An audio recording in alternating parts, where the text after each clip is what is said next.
d'avoir au milieu de nous le pasteur Ernest, qui est le pasteur de l'église du Seigneur Jésus-Christ à Yaoundé. Amen. Alléluia. On acclame le Seigneur, on acclame le Seigneur. Amen, amen, amen, amen, amen, amen.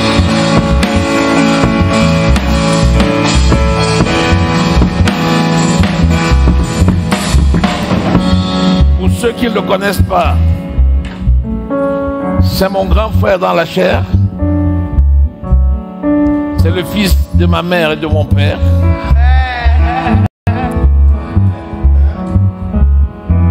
Il est aussi docteur et pasteur. Et c'est lui qui dirige l'église du Seigneur Jésus-Christ à Yaoundé.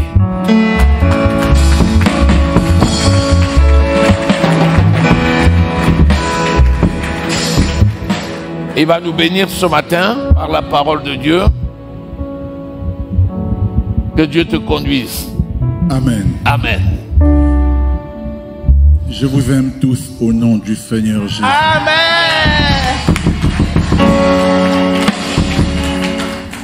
Je suis à nouveau heureux, content d'être parmi vous. Amen. Et je voudrais remercier le couple pastoral qui, à chaque fois que je suis de passage en France, m'honore en me laissant communiquer et communier avec vous pendant quelques minutes. Le temps a passé, le programme a été très dense. Je ne vais pas faire une prédication, nous allons juste causer. L'essentiel étant qu'au terme du message de quelques minutes, chacun de nous retienne la quintessence de ce que le Saint-Esprit voudrait nous donner comme parole du jour. J'ai beaucoup apprécié le premier témoignage. Oui, ce jeune couple qui a, avec foi, dit non à beaucoup d'argent pour la gloire de Dieu et qui a récolté immédiatement des bénédictions. Parce que nous servons un Dieu qui est cash. Non, Dieu, on ne le sert pas à crédit. Il est cash. Nous sommes avec lui, il est avec nous. Et je voudrais dire que j'ai l'habitude de rappeler que Dieu aime les vaccins de rappel. Et nous avons encore à recevoir ce matin une petite dose pour aller augmenter notre immunité et nous permettre de mieux nous porter spirituellement. Amen. Ce matin, je voudrais dire à chacun ici que j'ai beaucoup aimé votre engagement auprès du couple pastoral et redire ce que Dieu nous dit. Chacun récoltera ce qu'il a semé. Ceci est important pour nous permettre d'arrêter un certain nombre de comportements, de types de choses à faire, parce que ce que nous sommes aujourd'hui est le fruit de ce que nous avons fait et dit hier. Et ce que nous serons demain va être le résultat de ce que nous faisons et disons aujourd'hui. C'est la raison pour laquelle je dis que chacun récoltera, n'est-ce pas, selon ce qu'il a semé. Nous n'allons pas lire les textes. Je vais juste vous les donner en passant. Dans Galates, au chapitre 6, des versets 7 à 9, vous retenez simplement pour la méditation à la maison, Dieu nous parle. Dieu nous donne un principe immuable, un principe invariable, un principe inchangeable. Ni dans la durée, ni dans le temps. On ne se moque pas de Dieu. Si nous semons le vent, nous récoltons la tempête. Et on ne se moque pas impunément de Dieu. Ceci veut dire que chacun de nous, quand il pose un acte, doit y réfléchir et se demander, est-ce que ce que je vais dire ou faire correspond à la parole de Dieu? Est-ce que je suis dans la volonté de Dieu? Est-ce que c'est la volonté parfaite de Dieu ou alors est-ce que c'est sa volonté permissive? Dieu a des principes. Si nous obéissons aux principes de Dieu, nous sommes sûrs d'avoir des résultats. La prière que nous allons faire aura toujours une réponse. La première, c'est « oui, je te le donne ». Il faut être prêt à ça. La deuxième, c'est « attends encore ». Ce n'est pas pour le moment. Et la troisième peut bien être « non ». Je ne crois pas que Dieu puisse me donner une Jaguar s'il sait que sur la route de Paris, je vais aller m'écraser dans un accident. Et il répond, il est fidèle, parce qu'il répond et donne toujours une suite à nos demandes. On ne peut pas aller sur un cerisier chercher à cueillir des mangues. Non, ce serait vraiment, comme on dit chez nous au pays, être un peu toc-toc, c'est-à-dire avoir perdu son or. Dieu a des principes et des principes clairs, définis dans la parole. Si nous voulons obéir, alors par le Saint-Esprit, nous comprenons les messages qu'il nous donne. Ils sont tellement simples. Je vais illustrer deux petits exemples dans la parole de Dieu pour que nous comprenions pourquoi il faut faire attention quand nous parlons ou quand nous faisons.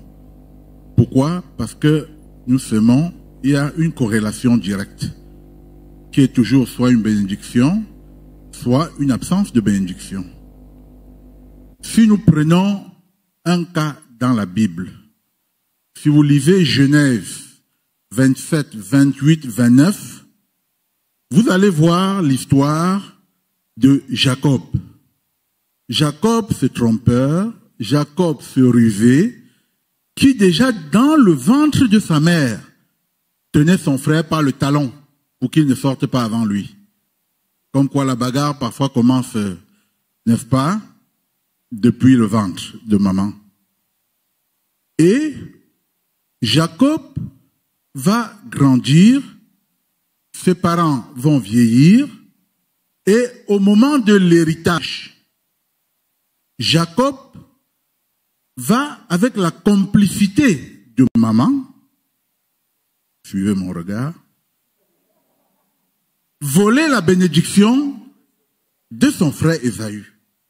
Ésaü, le chasseur, l'habile chasseur, qui, selon la tradition, devait hériter de son père. Et lorsque maman va entendre papa demander à Ésaü d'aller lui chercher un gibier pour lui faire un de ses repas comme il sait le faire, maman va souhaiter plus que ce soit Jacob qui hérite.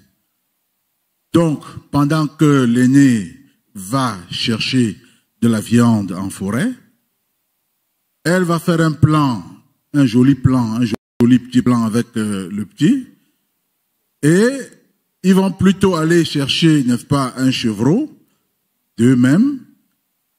Ils vont faire un bon repas. Ils vont l'habiller, n'est-ce pas, de telle sorte qu'il soit velu comme son frère, parce que leur papa était devenu aveugle. Donc, il ne voyait plus bien, mais il avait encore le ressenti et le toucher, il pouvait savoir qui est son fils, etc. Et lorsqu'ils font ce petit plan, ils réussissent à avoir la bénédiction qui était destinée à Ésaü. Donc, il a trompé son père avec la complicité de maman pour avoir cette bénédiction. Sauf que quelque temps après, il va s'enfuir parce que quand l'aîné revient et qu'il se rend compte que ces bénédictions ont été prises, il est furieux. Et voilà notre Jacob, cher Jacob, qui va s'enfuir, n'est-ce pas, pour aller chez son oncle Laban. Le point essentiel ici à retenir, c'est qu'il a trompé. Il a trompé pour obtenir une bénédiction. Qu'est-ce qu'il a semé? La tromperie. Il a semé. En fait, le gars tombe chez son oncle Laban. Comme il était de coutume à l'époque, on pouvait s'épouser entre cousins et cousines. Il tombe amoureux de Rachel, la fille à son oncle, et pour ça, il accepte de travailler pendant 7 ans. Sauf que au bout de 7 ans, il y a les noces. Et puis, la belle dame doit être introduite de nuit. Sauf que Jacob, en se réveillant le matin, se rend compte que ce n'était pas à côté de lui Rachel, mais que c'était Léa l'aînée. Le trompeur venait d'être trompé. Il demande à son beau-père le matin, mais qu'est-ce que tu me fais comme ça? Non, moi j'attendais Rachel et ce matin je découvre Léa. Non, non, non, non, non, la coutume chez nous veut que on n'épouse pas l'aîné, la cadette avant l'aîné. Donc si tu veux bien, tape-toi encore 7 ans, comme ça tu auras Léa et tu auras Rachel. Ce qu'il accepte volontiers, mon Dieu. Et il recommence une autre aventure de 7 ans, sauf que pendant ce temps, on lui donne les servantes et il en arrive à faire beaucoup d'enfants. Et parmi ces enfants, un certain Joseph. Joseph, comme nous savons, sera vendu par ses frères aux Ismaélites, c'est-à-dire à d'autres cousins, descendants d'Ismaël. Et on va, n'est-ce pas, tremper ses vêtements dans du linge pour faire croire à son vieux papa qu'il a été tué par des animaux sauvages. Le même Jacob qui avait trompé son père, qui a été trompé par rapport à Rachel, vient d'être encore trompé par ses propres enfants. Ah oui, il a trompé une fois, il a été trompé 2 fois. Quand tu sèmes le mensonge, tu vas récolter. Et peut-être pas une seule fois le mensonge, parfois plusieurs fois. Cet exemple vient nous enseigner et nous dit de ne pas prendre à la légère les raccourcis que nous prenons parfois pour résoudre un certain nombre de domaines. Parce qu'après, ça nous rattrape toujours. Heureusement, la grâce de Dieu est là.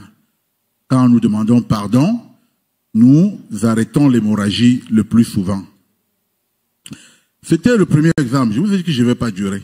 Parce qu'on a le culte est dense, je fais ce que je vais faire synthétiquement.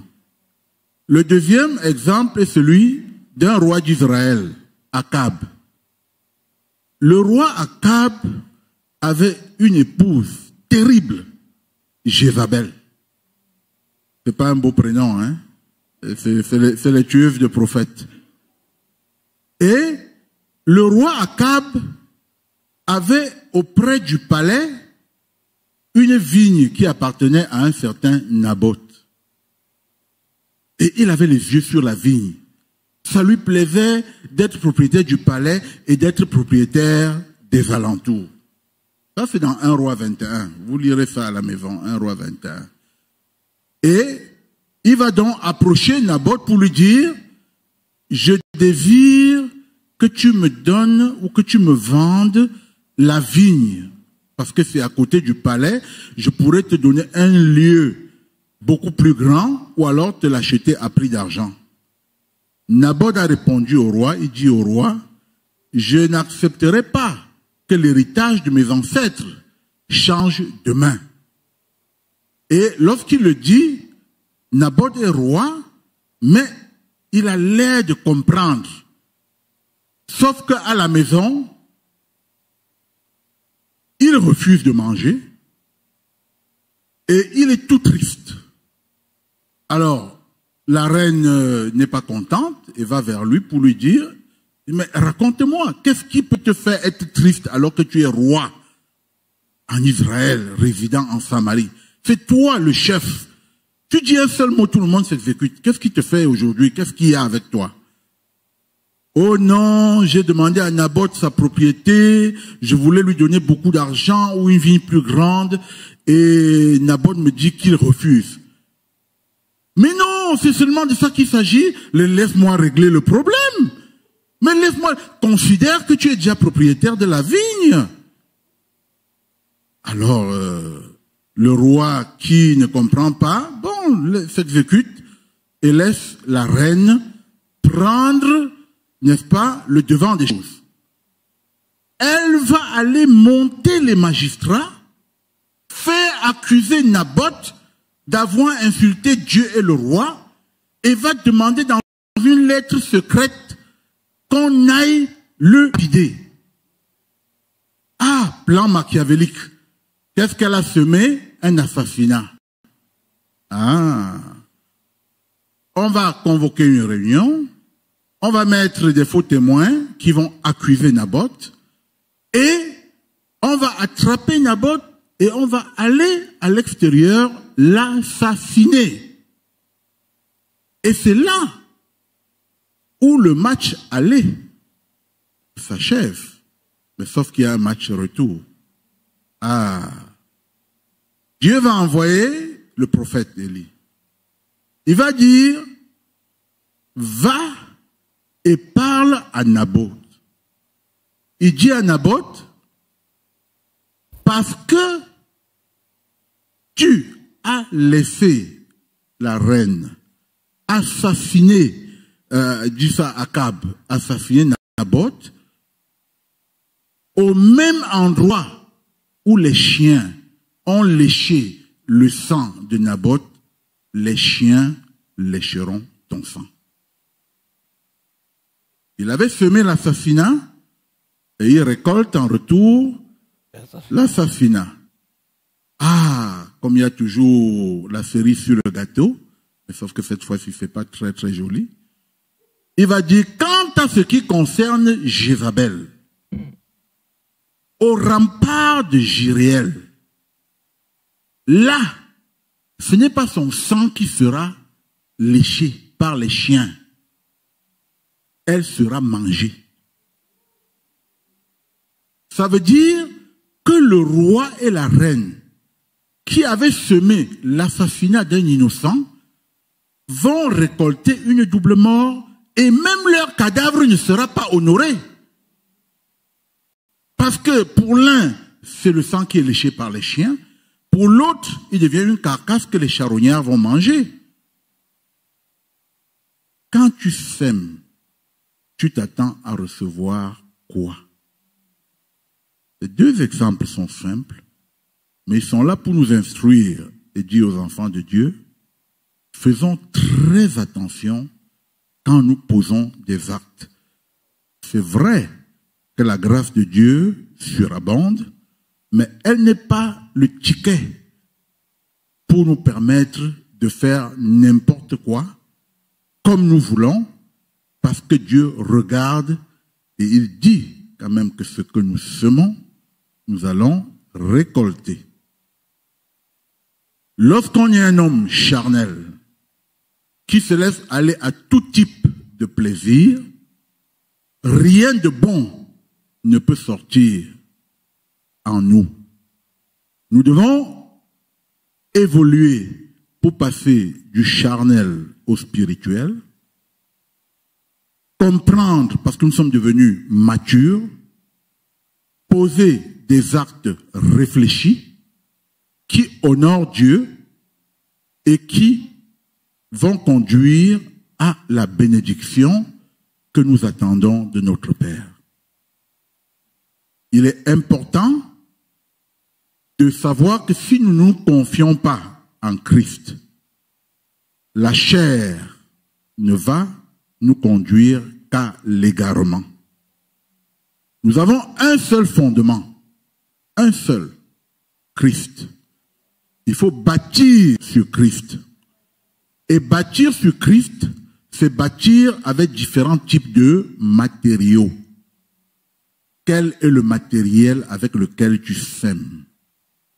Est-ce que c'est un matériau en or en argent, en pierres précieuses, en bois, en paille.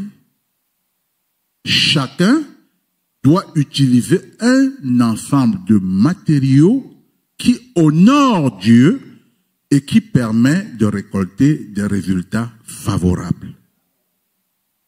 Et la Bible nous montre l'épreuve du feu lors du jugement.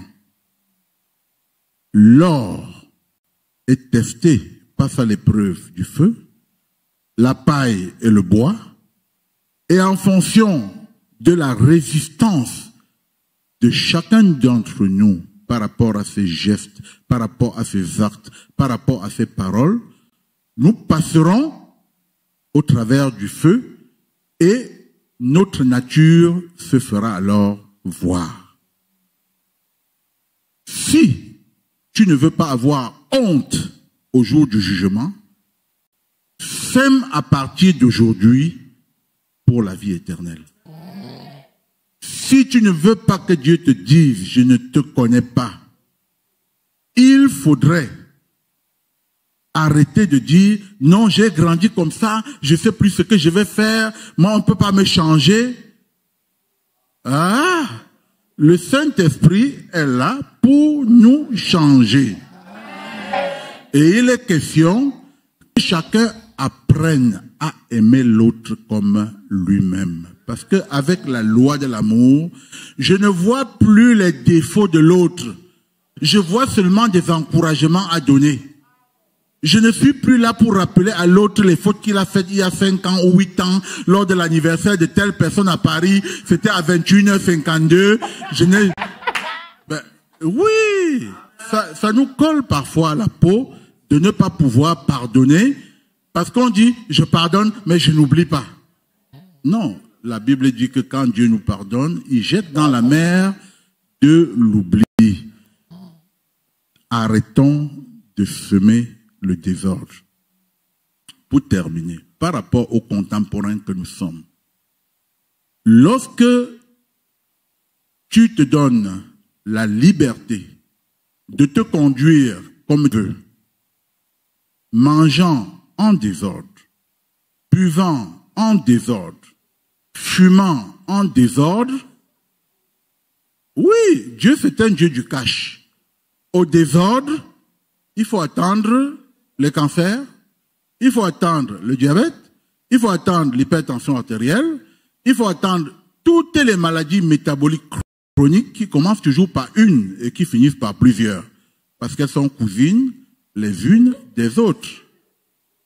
Je voudrais dire à quelqu'un ce matin que le Seigneur Jésus nous aime extrêmement et beaucoup, qu'il voudrait que nous allions de gloire en gloire et que sa volonté est que chacun d'entre nous arrête de reculer, mais avance pour sa gloire. Amen. Nous servons un Dieu vivant, nous servons un Dieu puissant, nous servons un Dieu fidèle et il attend de nous simplement que chacun travaille à l'édification du corps de Christ. Amen. Amen. Amen. Et j'en ai terminé. Hein?